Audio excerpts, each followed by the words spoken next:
Hi guys, welcome to another vlog. So मैं अभी just काम से आया हूँ and I got surprised by someone and my good friend is here. Oh my god, stay toxic.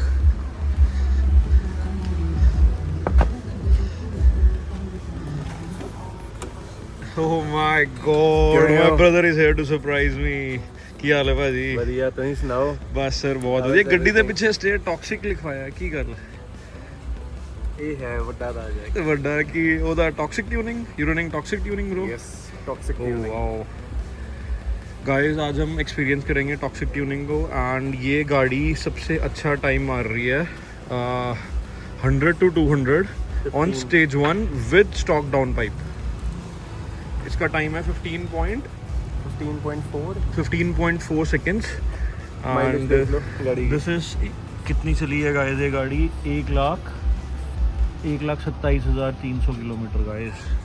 गाड़ी इतनी ज़्यादा चलने के बाद इतना अच्छा टाइम आ रहा है, मतलब ये stage 1 in the country right now. Stock VRS 230 से भी अच्छा टाइम है एंड गाइस एक्सपीरियंस करते हैं कैसी है गाड़ी, चला के भी देखेंगे इस व्लॉग में और थोड़ी बातें करेंगे। ਤੇ ਭਾਜੀ ਕਿਹੜੇ ਕਿਹੜੇ ਮੋਡਸ हैं ਗੱਡੀ ਚੱਲੇ? ਹਜੇ ਲੋਅਰਿੰਗ ਸਪ੍ਰਿੰਗਸ ਹੈ, ਯੂਰੋ ਸਪੈਕ ਡੈਂਪਰਸ ਹੈ, ਓਕੇ 18 ਇੰਚ ਦੇ Audi ਦੇ ਬੌਥਬੈਟ ਵੀਲਸ ਨੇ, ਓਕੇ Audi Q5 ਦੇ ਵੀਲਸ ਨੇ। ਓ nice. OEM?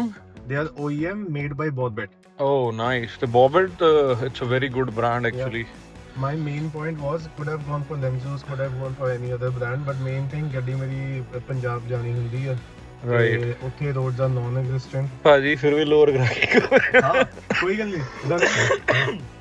No compromise with handling. No compromise with handling, and the car is running VRS anti-roll bars as well, front and back. Oh, okay, very good.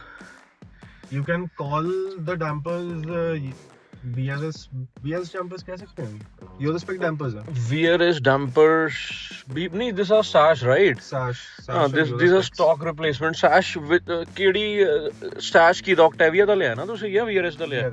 VRS ਦਾ ਲਿਆ, ਤਾਂ these are VRS dampers only then. Because VRS stock replacement same rebound and damping ਹੋਏਗੀ ਉਹਦੀ ਜੋ ਇਹ ਹੈਗੀ ਹੈ। ਭਾਜੀ ਗੱਡੀ ਸਟਿਫ ਲੱਗ ਰਹੀ ਹੈਗੀ ਹੈ, ਮਜ਼ਾ ਆਉਂਦਾ ਹੋਏਗਾ ਚਲਾਉਂਦੇ ਹੋਏ। ਬਹੁਤ ਨਾਲੇ ਹੁਣ And you are running PS5 tyres, right? PS5। Wow guys, जब भी हम गाड़ी स्टिफ करते हैं, बॉडी रोल कम करते हैं, ये बहुत ज़रूरी होता है कि हम टायर्स अपग्रेड करें, नहीं तो गाड़ी अंडर स्टीयर या ओवर स्टीयर के चांस उसमें ज़्यादा आ जाता है। क्योंकि पीछे हम एकदम से लेफ्ट काटते हैं तो गाड़ी पीछे का रियर है सेडान है, वो राइट को घूमने की कोशिश करता है। अगर टायर्स बेकार हों तो ओ माय गॉड टायर्स बेकार हो तो गाड़ी ओवरस्टीयर की टेंडेंसी में आ जाती है, और हम ज़्यादा स्पीड पे एकदम से मोड़ दें तो अंडरस्टीयर की टेंडेंसी पे भी आ जाती है। Tyre should be good. How much mm? Rear are 20 mm Okay. and front are 15 mm. Oh great. So if you're going to look at them in person, like अगर आगे से देखोगे तो front are a little like 2-3 mm wider than the front. Yours is pre-facelift, right? Yeah. तो rears are rear up जो ਤੁਹਾਡੇ ਉਹ ਹੁੰਦੇ ਆ wheels ਉਹ ਅੰਦਰ ਹੈਗੇ ਆ? They are more inside. As compared to the facelift one, right? Yeah, ਉਹ facelift वाली 15 mm बाहर है। हाँ, बट जो मेरी सोच है, in a front wheel drive car आगे वाले टायर्स बाहर होने चाहिए, पीछे वाले थोड़े से अंदर होने चाहिए, because the physics is rear follows the front. In a rear wheel drive car rear बाहर होना चाहिए, जो ऑलरेडी BMW करके देती है। मेरी Q3 क्वात्रो में ऑल व्हील ड्राइव कार में भी जो हेल्डेक्स है वो most of the time front wheel drive ही रहता है, उसमें भी रियर अंदर था फ्रंट से। तो फ्रंट व्हील में तो फ्रंट बाहर ही होना चाहिए, रियर अंदर ही होना चाहिए, because rear follows the front. First पहले मैंने पीछे 15 mm के स्पेसेस डाले थे to mimic the VRS completely. But later I put 20 in the back and 15 in the front, and the car handles so much better. Exactly. It just wants to go. See, जितना rear बाहर निकालते रहोगे आप, उतनी पीछे से गाड़ी soft होती रहेगी। बिकॉज आप जहाँ वेट पॉइंट है आप उसके और दूर जाके उसको पकड़ रहे हो तो उतना ज़्यादा शॉक एब्जॉर्बर पे और स्प्रिंग पे स्ट्रेस पड़ेगा, तो ज़्यादा लोड पड़ेगा तो वो सॉफ्ट बिहेव करेगा। गाइस हम फ्लोर करने वाले हैं गाड़ी। खत्म। D2 दो।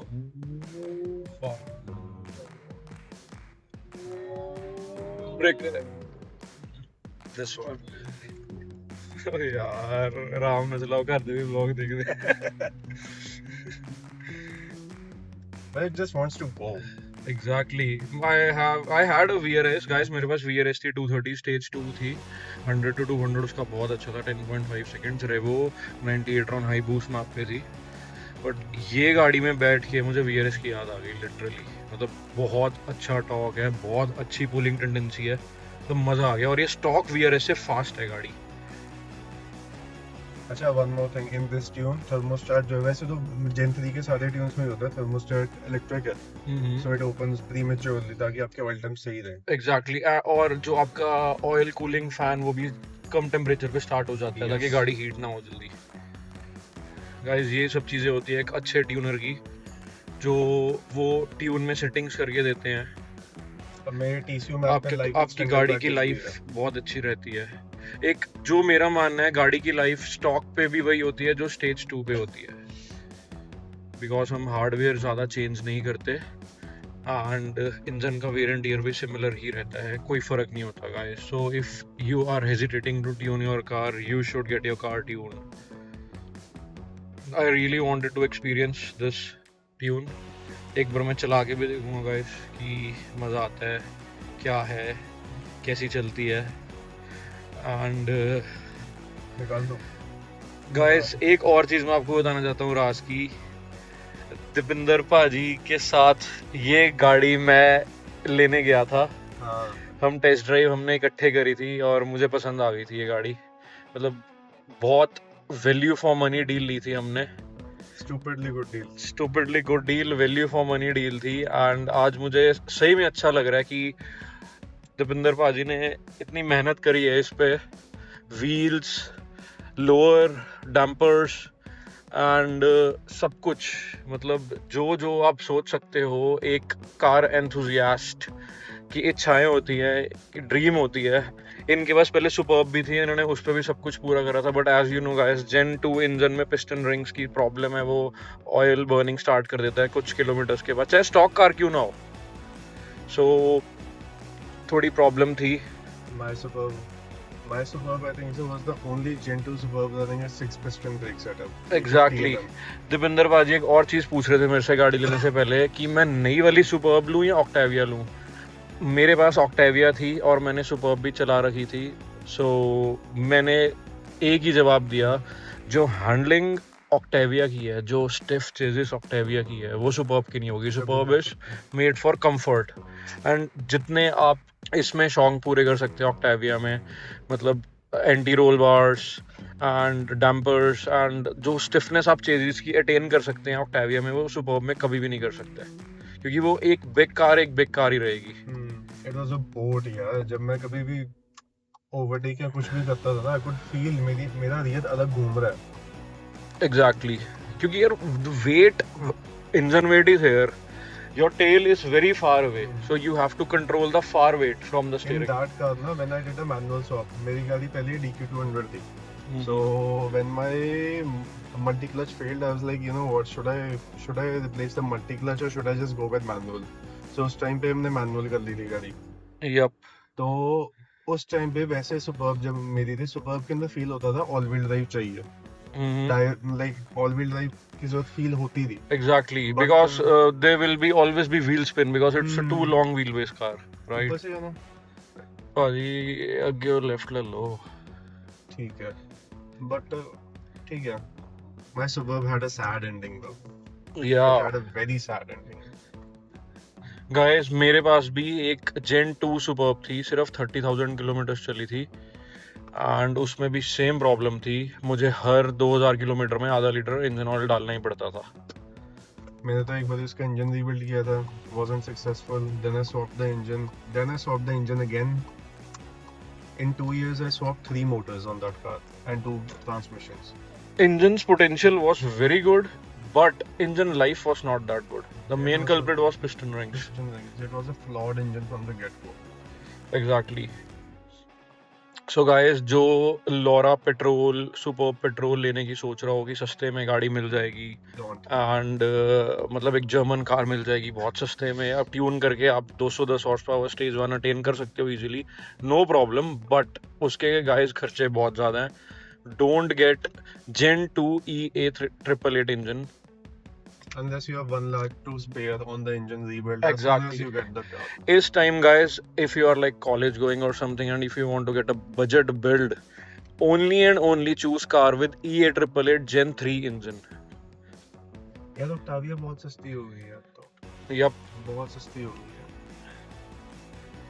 You can get that car pre-facelift for like around 4 to 5 lakhs. Exactly guys, 4-5 lakh रुपए में आप गाड़ी लेके उस पे स्टेज 1 करके ECU and TCU, guys मजा आ जाता है चलाने में, है ना? This car has a Pikey mod also. Oh, the intake one. सस्ता 600.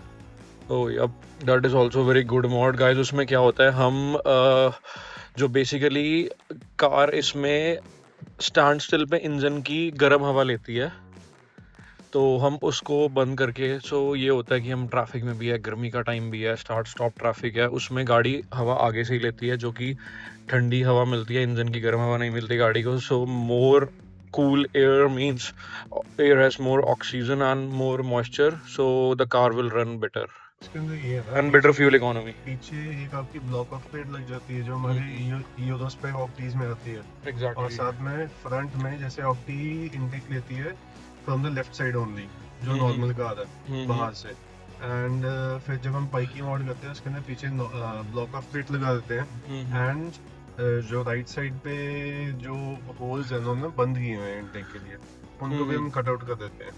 एग्जैक्टली, तो दोनों साइड ओपन हो जाती है गाइस, सो ज़्यादा एयर आती है, तो एयर जहाँ 50% आती थी वो 100% हो जाती है एंड बेटर हो जाता है गाइस.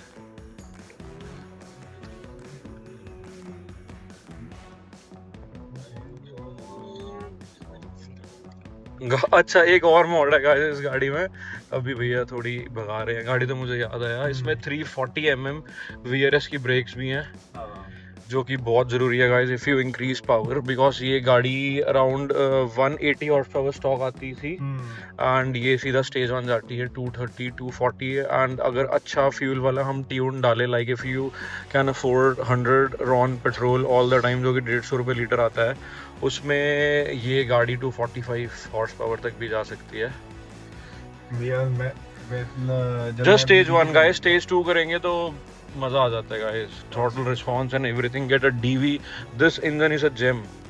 मतलब मैं इतना VRS को बेचने के बाद इंजन मिस करता हूँ. मेरे पास Q3 है, उसमें Gen 4 इंजन है, थोड़ा हाई कंप्रेशन है, तो उसका वैसे भी ECU लॉक्ड है, एक बार अनलॉक हो फिर उस गाड़ी का पोटेंशियल देखेंगे. बट हाई कंप्रेशन के काम your low and is good ना.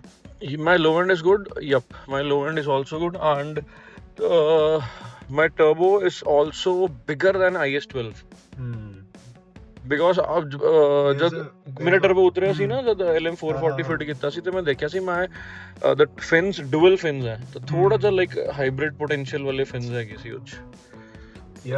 That's why low end is very very good. When you're going to compare a 2 liter TSI, Gen 3 2 liter TSI to a 1.8 Gen 3 Gen 3 1.8 TSI, the low end of 1.8 TSI is going to be better because Gen 1.8 is a bit on the, उसकी compression ज़्यादा है थोड़ी सी. हाँ, चढ़ जाएगी उधर लो सिद्धि.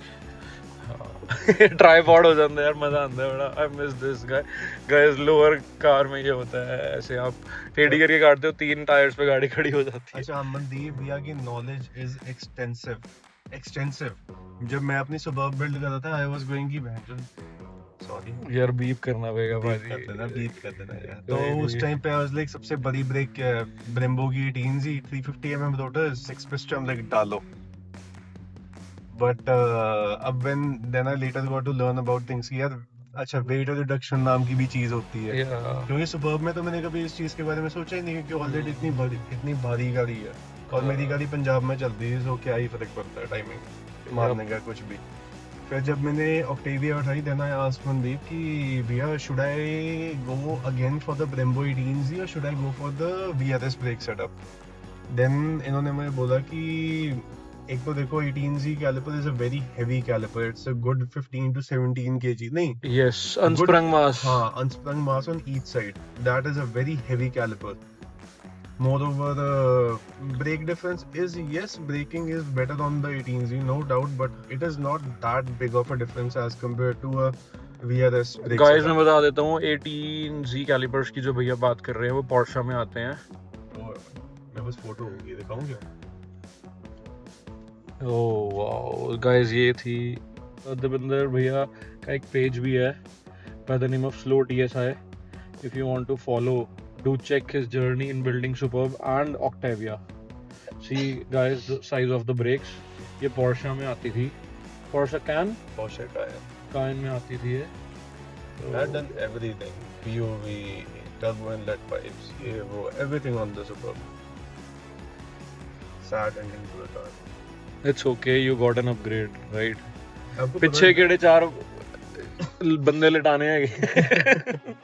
Yeah, the only reason that time I bought a Superb instead of a Lada was because of my height. I'm 6'5", so I needed the extra legroom. And at that time I only could get one car, so it was the Superb. But now I have अब ज़्यादा गाड़ियाँ हैं thankfully, so अब कोई बात नहीं. Now I can keep an Octave. Real legroom is not a concern. Exactly guys, अगर दिल्ली में तो ये है कि एक, चाहे आपके पास उरुस क्यों नहीं है, आपके पास एक छोटी गाड़ी पोलो जैसी या i20 जैसी होनी चाहिए guys. Oh my God! Look who is calling. Oh no, Vivaan Motors. अच्छा, नॉट VRS. यार. अच्छा लो. हेलो. अभी आप व्लॉग में ही हो भैया. आप व्लॉग में ही हो अभी. गाइस ये नॉट VRS है. हाँ साथ में ही है भैया, रिकॉर्ड हो रहे हो आप. Oh no.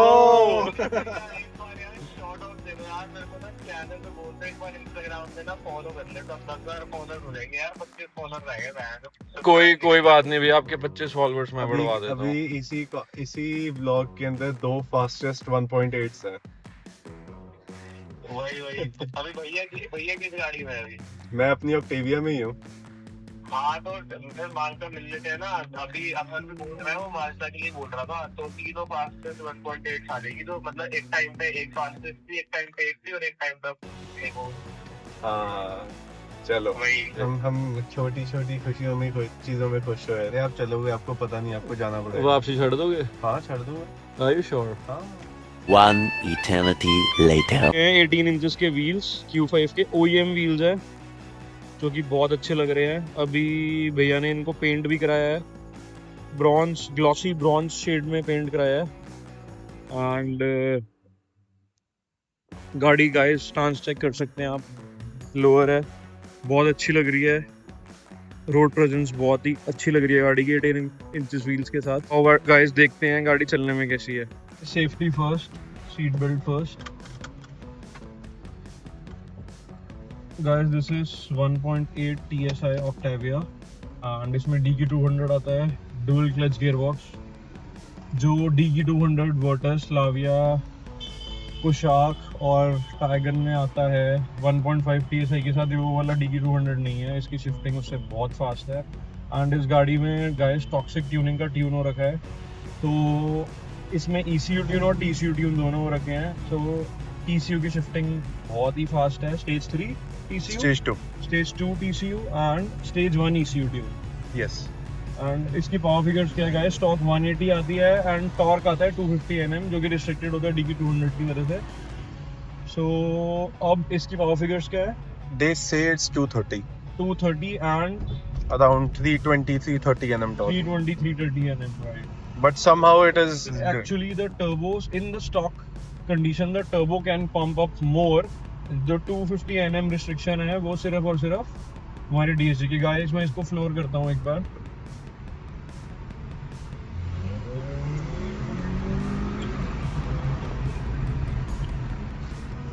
गाइस बहुत फास्ट है गाड़ी, हम शिफ्टिंग भी बहुत फास्ट है, थ्रोटल रिस्पॉन्स भी बहुत अच्छा है. एंड बिल्कुल परफेक्ट मैच कर रहे हैं, जो डैम्पर्स है एकदम परफेक्ट मैच कर रहे हैं स्प्रिंग्स के साथ। Which springs are you running? Ibex Pro Street 30 mm, Ibex के स्प्रिंग्स है 30 mm लोरिंग है, 30. बहुत गाइस परफेक्ट है इंडियन कंडीशंस के लिए। मैं अभी ब्रेकर के ऊपर से निकला हूँ, गाड़ी कहीं भी टच नहीं करी और मैं अच्छी खासी स्पीड पर निकला हूँ। तो it's livable and drivable at the same time. Handling भी गाइस बहुत अच्छी है गाड़ी की। एक बार गाइस और फ्लोर करते हैं डी मोड में।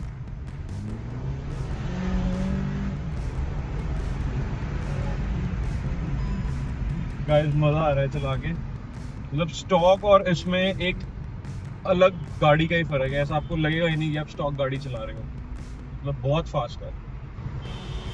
गाइस अभी थोड़ा ट्रैफिक है, हम इसकी हैंडलिंग भी बहुत प्लांटेड फील हो रही है गाइस गाड़ी। इसमें VRS का फ्रंट, VRS 230 का फ्रंट और रियर एंटी रोल बार है एंड डैम्पर्स हैं, स्प्रिंग्स है, मतलब ये एक स्टॉक VRS 230 से भी अच्छी हैंडल कर रही है और स्टॉक VRS 230 से भी ज़्यादा फास्ट है और फ्रंट टू ड्राइव है। एक दो बारी पुल करना, मेरी ऑयल आ ही गई वही तो सेंसर चेंज नीचे, संप वाला सेंसर है।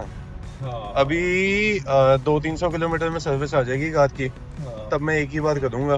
गाइस गाड़ी दो तरीके एरर देती है, एक देती है ऑरेंज लाइट में और एक देती है रेड लाइट में। अगर ऑरेंज एरर है you can drive your car no problem with some caution, and अगर रेड लाइट है आपको गाड़ी वहीं रोक के you need to inspect and visit workshop and आपको गाड़ी नहीं चलानी चाहिए। सो अभी ये ऑरेंज है, ये बेसिकली जो ऑयल सम्प पे सेंसर लगा होता है जो ऑयल लेवल वगैरह बताता है कि इंजन में ऑयल कम तो नहीं है, आप टॉप अप कर लो, उसका मैल फंक्शन आ रहा है। अगर सेंसर बिल्कुल ही खराब होगा तो रेड में आएगा क्योंकि गाड़ी को पता नहीं चलेगा इसमें कितना ऑयल है। ऑरेंज में आ रहा है मतलब कुछ कम्युनिकेशन प्रॉब्लम है, मे बी सेंसर की कम्युनिकेशन प्रॉब्लम हो, तो शायद सेंसर चेंज करने से ठीक हो जाए। अच्छा, this has launch control as well, oh nice. Rally launch. Guys DQ 200 में लॉन्च कंट्रोल डाला हुआ है, मत करना प्लीज, मत यूज वेरी करो। Good thing, you can use it occasionally. जैसे मेरा DQ 381 में है रेस लॉन्च TVS स्टेज 3, मैं तो जब दिल करता है लॉन्च कर देता हूँ। इसमें थोड़ा ध्यान से, because this is try clutch. Deepinder पाजी के आगे प्लान है इसको DQ 250 कन्वर्ट करने के वेट क्लच, जो कि काफी लोगों ने कर भी लिया है। मेरा मन मैनुअल करने का है, बट मनदीप भैया कह रहे हैं कि DQ 250 ही करना है, बिकॉज द प्लान्स जो कार के अंदर फॉर द फ्यूचर है, manual transmission will not able to keep up.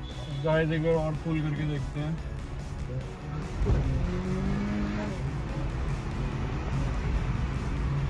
बहुत खतरनाक पुल है गाड़ी का। Guys this is one of the tastefully build cars. अगर मेरे पास भी ऑक्टेविया होती तो शायद मैंने भी यही सब चीज़ें ही कराई होती। Very very nice build. तो गाइस आज हम ये वाला गाइस हम व्लॉग यही ख़त्म करते हैं। हम कुछ खाने जा रहे हैं, बहुत भूख लग रही है, बहुत देर से कुछ भी नहीं खाया। So thank you for watching the video, do like and subscribe, अच्छा कंटेंट आता रहेगा। Bye bye.